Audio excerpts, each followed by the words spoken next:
Selamat pagi, berjumpa kembali dalam program Sabda Menyapa GKJ Sidareja. Hari ini, Kamis 12 Juni tahun 2025. Kita akan merenungkan firman Tuhan bersama dari Ibrani 4 ayat 1 sampai 13. Ibrani pasal 4 ayat 1 sampai 13. Demikianlah firman Tuhan. Sebab itu, baiklah kita waspada, supaya jangan ada seorang di antara kamu yang dianggap ketinggalan, sekalipun janji akan masuk ke dalam perhentiannya masih berlaku. Karena kepada kita diberitakan juga kabar kesukaan sama seperti kepada mereka, tetapi firman pemberitaan itu tidak berguna bagi mereka, karena tidak bertumbuh bersama-sama oleh iman dengan mereka yang mendengarnya.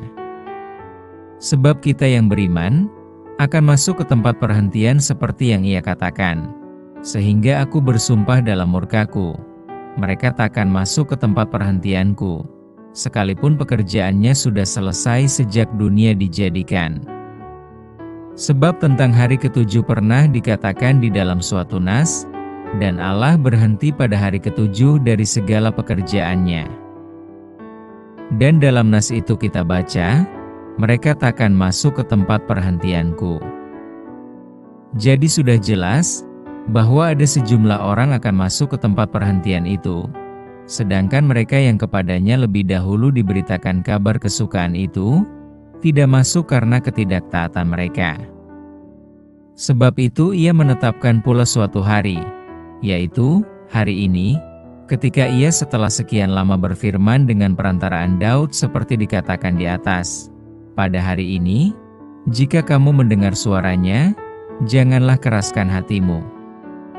Sebab, andai kata Yosua telah membawa mereka masuk ke tempat perhentian, pasti Allah tidak akan berkata-kata kemudian tentang suatu hari lain. Jadi masih tersedia suatu hari perhentian, hari ketujuh, bagi umat Allah. Sebab barang siapa telah masuk ke tempat perhentiannya, ia sendiri telah berhenti dari segala pekerjaannya, sama seperti Allah berhenti dari pekerjaannya. Karena itu baiklah kita berusaha untuk masuk ke dalam perhentian itu, supaya jangan seorang pun jatuh karena mengikuti contoh ketidaktaatan itu juga. Sebab firman Allah hidup dan kuat dan lebih tajam daripada pedang bermata dua manapun. Ia menusuk amat dalam sampai memisahkan jiwa dan roh, sendi-sendi dan sumsum. Ia sanggup membedakan pertimbangan dan pikiran hati kita.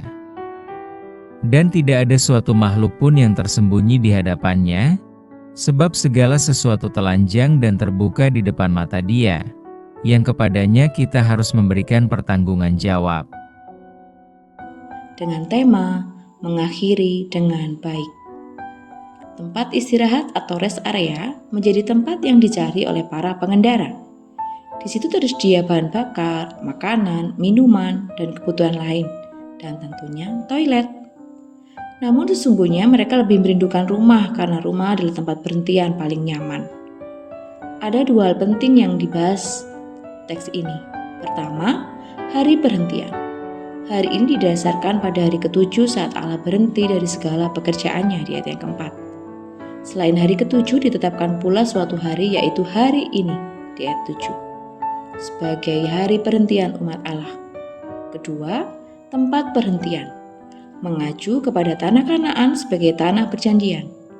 Tanah Kanaan menjadi tempat perhentian Israel dari segala pengembaraan dan diberikan kepada yang beriman dan bukan bagi yang tidak taat serta menentang Allah di ayat 2-8. Atas kedua hal itu penulis surat Ibrani mengingatkan agar umat hidup waspada dalam iman. Berusaha hidup taat berdasarkan keagungan firman Allah, karena hidup kita terbuka di hadapan Allah dan harus dipertanggungjawabkan di ayat 12-13. Hari perhentian akan tiba dan setiap orang pasti tiba di tempat perhentian itu. Namun apakah setiap orang dapat tiba di hari perhentian dalam keadaan mengakhiri dengan baik? Sehingga memasuki tempat perhentian yang disediakan Allah bagi hambanya? Rumah Bapa sebagai tempat perhentian adalah harapan dan kerinduan kita. Namun untuk tiba di sana dalam keadaan baik dan berkenan, tidaklah semudah membalikkan telapak tangan. dibutuhkan usaha dan perjuangan sungguh-sungguh, yaitu berjuang melawan dosa, bertahan untuk tidak jatuh ke dalam pencobaan, dan setia menghidupi firman Allah. Memang kita diselamatkan, bukan karena hasil usaha kita, namun kita harus terus berupaya dan berjuang untuk tetap setia kepada Allah. Sebab Allah telah mengerjakan bagiannya untuk menyelamatkan kita. Saat ini kita memiliki tanggung jawab untuk terus setia kepada Allah, Sang Penyelamat kita. Maka berjalanlah dengan setia menuju ke hari dan tempat perhentian ilahi. Setialah sampai akhir, hingga kita mengakhiri perjalanan hidup dengan baik di mata Allah. Mari bersama kita berdoa. Terima kasih Tuhan untuk firman-Mu saat ini boleh mengingatkan kami, untuk kami boleh mempunyai kerinduan yang tepat akan rumah, tempat perhentian yang sejati dan yang paling nyaman buat kami. Mampukan kami Tuhan untuk boleh setia sampai akhir, sehingga kami boleh mengakhiri perjalanan hidup ini dengan baik, seturut dengan kehendak-Mu. Mampukan kami untuk setia menuju ke hari dan tempat perhentian ilahi.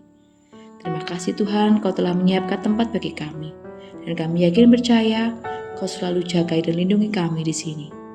Di dalam nama Tuhan Yesus kami berdoa dan mengucap syukur. Haleluya, amin. Demikian renungan kita pada hari ini. Selamat beraktivitas, Tuhan Yesus memberkati.